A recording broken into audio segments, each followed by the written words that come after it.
Hello, my name is Walt Trissler. I'm an amateur historian and Southern apologist. And today I have the honor of interviewing the authors of the best-selling book, The South Was Right. In part one, I'll be interviewing Mr. Walter Donner Kennedy, and part two, Mr. James Ronald Kennedy. And first, Donnie. Yes, sir. I understand that The South Was Right, which I've already mentioned was a best-selling book. Tell us a little bit about it, if you would. All right. As you know, in order for a book to be a best-selling book, if it's a nonfiction hardback, it has to sell 100,000 copies. Well, The South Was Right has sold 130,000 copies hardback. This is the first and second edition.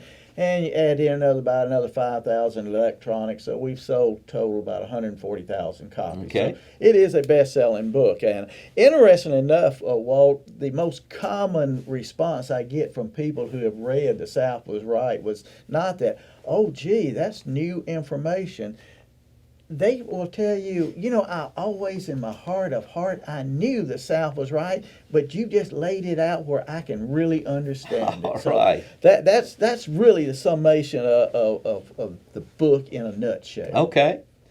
Tell us what the focus that you had in mind for that book. All right.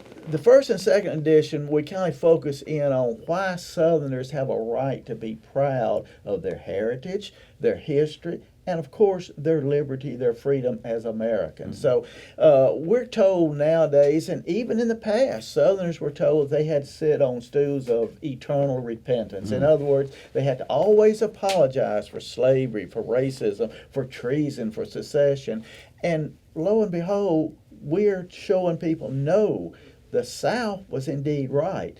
The South was right in 1861 because America was right in 1776. So that's the focus of the first and second edition. Now, there built into that first and second edition, there's some warnings going on. Ron and I wanted Southerners in particular, but Americans in general, to understand if something is not done, this great big leviathan of a federal government, this right now, year 2020, we sure understand that we have a leviathan big government that is not able to be controlled. If we don't do something about that, all Americans are going to be enslaved to big brother government. So that was the kind of the focus of the first second edition, and that's what we're looking at in The South Was Right. Not only in the so-called Civil War, which of course we said it's not a civil war, it's a war for Southern independence, that America was fighting with the Constitution, and the South was the Americans who were fighting for the Constitution as given to us by our founding fathers. Okay, now that leads to the next question then, Donnie. Tell us how the third edition differs and the focus of it. Okay. As I said, the South was right in 1861 because America was right in 1776. All Americans at one time believed in a government where we, the people, could control the government. And that worked out fine until, of course, the war and then the defeat of the South. After Reconstruction, there was a kind of, we call it a gentleman's agreement between the North and the South. The North and the federal government feared that if something would happen, say if the United States went to war with Great Britain or with Spain, what would these Confederates do down south? Would they all of a sudden take up arms and fight against us? So they wanted some type of an arrangement where the South would become pacified and loyal to the new government. It's not the old government. And so many of our people think that the government we have now is the government of Washington, Jefferson, and the founding fathers. No, it is the government of Abraham Lincoln and the big advocates of big, strong imperial government. So they needed some way to control the South, to make sure that the South would stay loyal. So we had an unspoken agreement. We call it a bargain, that as long as the South remained loyal to the United States, provide troops for war, and side with the United States in any upcoming war, as long as we did not resort to secession, as long as we did not go to foreign nations and say, look, we are an oppressed people, we need you to help us throw off this imperial Yankee government. As long as we didn't do that, their side of the bargain would be they would allow us to celebrate Southern heritage, Southern history, and they would embrace all Civil War veterans as American veterans. You notice all the military bases that were named in honor of Confederate generals and Confederate leaders. There was a road in the state of Washington, not Washington, D.C., but the state of Washington, that went all the way across the top of the United States, called the Jefferson Davis Highway. These was done as part of that agreement. Say, we will embrace your heroes as our heroes, and will have an agreement. The South was more or less given tacit rights to control its government. As long as we remain loyal to the new Yankee Empire, we could control tacitly our home governments and everything. But we had to keep the agreement, and we did. You look at the soldiers in in the Spanish-American War, that Confederate veterans that fought for the United States, put on the blue uniform. World War I. Who was the greatest hero, most decorated hero in World War I? Do you remember the name of the guy? He was from Tennessee, Alvin York. Well, yes, that's true. Same thing in World War II. The most decorated veteran there was from Texas, Audie Murphy. And we could go on to every war. The southern states have remained very loyal to the United States. In other words, we kept our end of the bargain. But what has happened? We've seen it in the news media. The South is damned, is condemned. We're the butt of every dirty Yankee joke.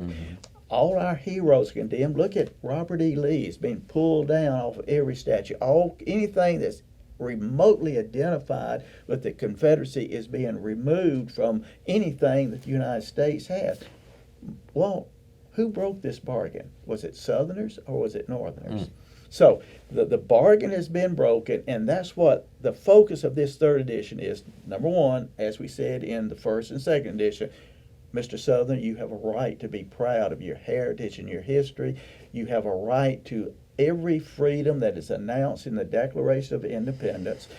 This still belongs to you. But also we must look, the bargain is broken. What are we going to do? And we're sitting here now, the election of 2020 has just passed us, and look at the division in the country. Look how the deep state is ruling this country. The bargain has been broken, and the deep state is running this country. So the third edition is really looking at how can we change things? How can we regain that which is lost? Importantly, as Americans, how can we be a free people once again? But in particular, as Southerners, how can we regain that which has been lost? All right, well, listen, what does, in light of that and that view, tell us what the South was right. How does it deal with such things as secession, treason, slavery, Jim Crow laws, those type things? Well, secession, as I've already said many times, that if you just look at the textbook that was used at West Point Military Academy, the first textbook by William Rawle, who was a Yankee. He was from Pennsylvania. He was an abolitionist and not a slaveholder. And in that textbook, he clearly states that states have the right to withdraw from the Union. Only the people of the state have that right. St. George Tucker from Virginia, a founding father, in his treatise on the U.S. Constitution says the same thing. And St. George Tucker was an abolitionist also. So this idea of secession is not some kind of scheme dreamed up by evil slaveholders to hang on to their slaves. And as far as slavery, I always like to remind people, so you think the South is responsible for slavery, but yet when you let's look at Mississippi and Massachusetts. Do you realize that slavery existed almost 75 years longer in Massachusetts than it did in Mississippi? Slavery is a universal concept. It doesn't belong to the South. It doesn't even belong to the North. It's universally, and even today in Africa, there's still slaves. And of course, the sex traffic, slavery going on even now. So slavery still exists. They're not out picking cotton, but there's still slavery out there. So slavery is not a Southern issue. And as far as treason, that's the most ridiculous thing in the world. If you say that Robert E. Lee is a traitor because he followed his state, Virginia, in defending itself against Yankee aggression, you'd have to say that George Washington, Thomas Jefferson, and Patrick Henry, who were all Virginians, when they seceded from Great Britain, then they must have been traitors. So, no, that is a bogus neo-Marxist lie. So none of that's true. And as far as Jim Crow and the laws of racist laws, they were invented and promoted by the Yankee Empire. Federal Supreme Court's the one that did in Plessy versus Ferguson. They originated in New England, not New Orleans and not in Mississippi or Alabama, but in New England. So these are things that we're discussing in the third edition more detail, so people are really shocked when they realize, my goodness, all these laws that you said was Southern, or actually belong to the Yankees. They started it. Oh, my goodness. All right, well, tell us where we can get this book. This book now can be obtained. You can go online and just Google The South Was Right. You can get it on Amazon. You go to KennedyTwins.com, our website, and you'll see all of our books. Ron and I have written some 13, 14 books. South Was Right is our flagship book, but you can get it there. Or you can go to Victory Flags. I've had to look and see. I forgot the name. Victory Flags or more. And you can get it from them. So there's several different places. You can go to your bookstore and ask the bookstore, and they can order them there. The book, this third edition, is by Shotwell Publishing Company out of Columbia, South Carolina. So the book is now available in the third edition. We've done 140,000 in the first and second edition. We're shooting for 1 million in the third edition. Right. And we're going to change not just the South, we're going to change the United States, we're going to change the world. Freedom is on the march. So we're going to be part of that movement to regain freedom and put freedom first, not government. Thank you, Donnie. Thank you, Donnie. Part 2, good friends, we'll look at why the Kennedy twins believe and insist that this bargain that Donnie has elucidated has been broken and what must be done to correct it. Thank you, Donnie. And my pleasure, Walt. Thank you.